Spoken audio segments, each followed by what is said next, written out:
Croeso cynnes i'r stadiwm cenedlaethol. Falle mae gobeith yn unig oedd o weld buddugoliaeth wythnos diwetha, ond mae disgwyliad heddi ymysg y cefnogwyr.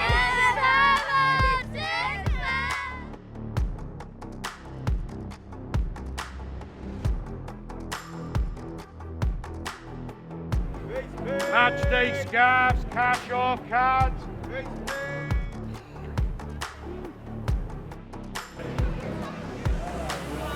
Yr ariannyn yn dos o reality i dîm Cymru wythnos diwetha. 50 o bwyntiau a digon o gnoi cil.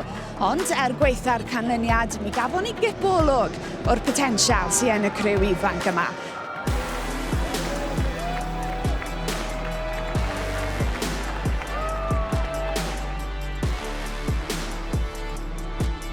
Y prosiect ail-adeiladu o dan Steve Tandy wedi dechrau. Fi'n cael heddi yw'r gwir prawf a wrth gwrs gweithio bod nhw'n datblygu hyn o'n ymellach wedyn mewn 6 gwlad. Mae rhaid rhoi amser i Steve Tandy ar y ffordd newydd. Mae rhaid rhoi llwy'r parc nhw. A dyma cup final nhw hefyd.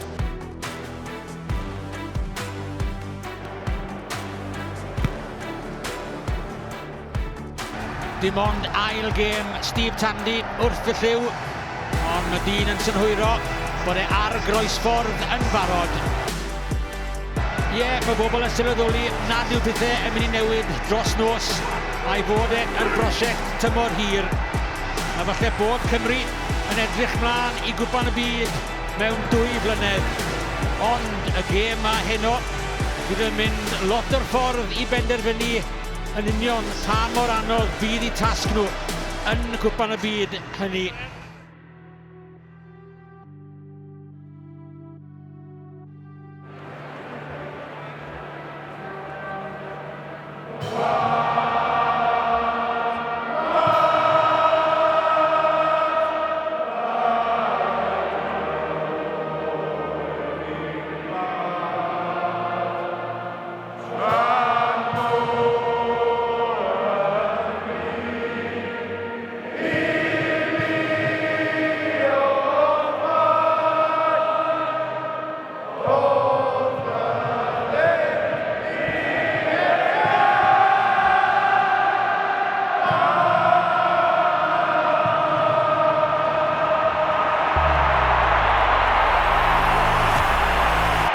Eisiau ail darganfod y ffordd i ennill mewn gêm hynod bwysig.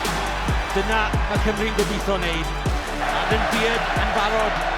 Ond mas mae'n dod i Dan Edwards. Edwards yn ffigio. Yn dal i fynd Dan Edwards. Ac yn torri trwy'r dago. Ac ar ôl gwaith y blaenwyr y maswr sydd yn cael y cais i roi Cymru ar ben ffordd o fewn 5 munud.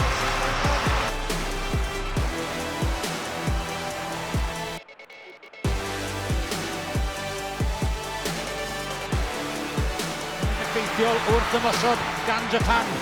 Captain Derns yn cyrraedd, Neto Cracknell a Datl Gydnef. Ond mae Mantes yn dod gan Japan trwy hyn. Lawrence. Mae'r cefnwr Yazaki tu fas iddo fe. A digon o le gan Ishida. A rygbi hyfryd gan Japan i gael eu cais cynta nhw i cipeu Ishida. O fe, ti'n dweud Charlon o fe, cais hyfryd iawn, rygbi hyfryd iawn.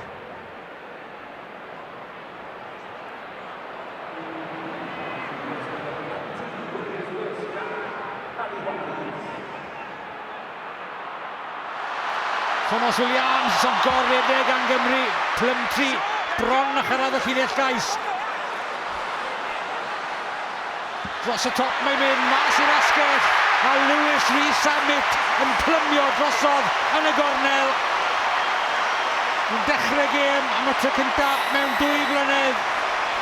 A fel pêl-drwgwr Americanydd, dros yr amddiffyn o fe am y cais sy'n rhoi Cymru ar y blaen.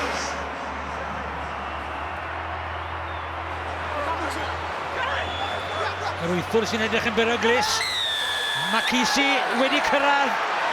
Wel, mae wedi chwarae ran yn cario'r bêl. A Fawlwa Macisi yn effeithiol iawn. Yn agos iawn at y llinell gais. A dyna'r cais sy'n rhoi Japan nôl ar y blaen. Dyma'r gwahaniaeth rhwng y doi dîm heddi. Mae Japan wedi rheoli'r chwarae'n llawer fwy effeithiol na Cymru, hyd yn oed pan maen nhw dynion i lawr. Thomas Williams lan yn barod, mewn o'r ochr dath Japan, kick-off i Gymru. Lewis Rhys Samit yn redeg nerth i drad, tackle bwysig gan Lee arno fe. Mae bel mas i Nick Tompkins i gyffyrddiad cyntaf fe.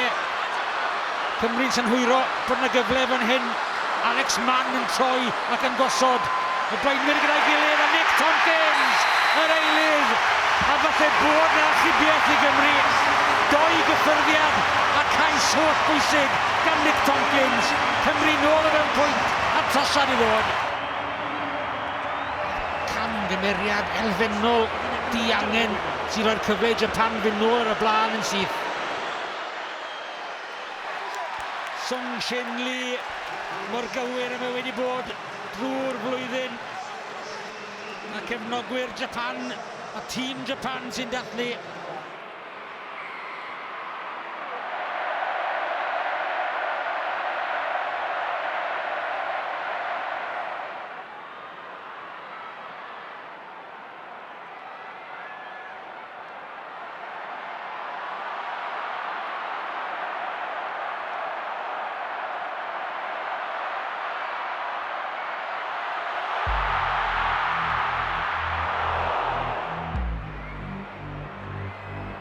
Time is off. To the captain now.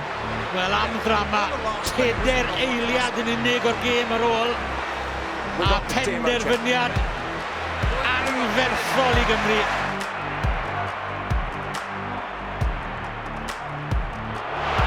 Alex Mann yn sigo nôl ar ei brestau dwi'n meddwl oedd y dacl. Preston rides up to the head. For that reason, it will be a yellow card and go for an off-field review and not a card.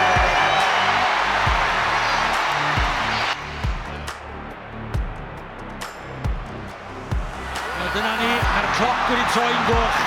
Mae Japan lawr a 4-10. Nawr y siars i gael defnyddio fi, mae Cymru'n dal i fynd. Maen nhw'n dal ar ei traf. Liam Belcher o mewn 5 metr, o mewn 2 metr. Nawr maen nhw wedi mynd i'r tir. Dyma'r cyfle Cymru wedi gobeithio amdano. Mae'r kick-off wedi dod. Japan yn plymio mewn.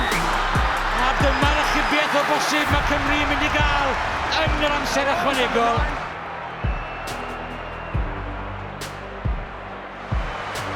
Ond mae beth yw diweddglo mwyaf dramatig posib.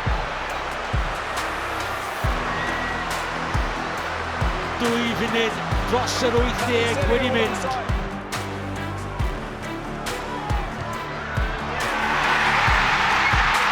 Jared Evans wedi llwyddo.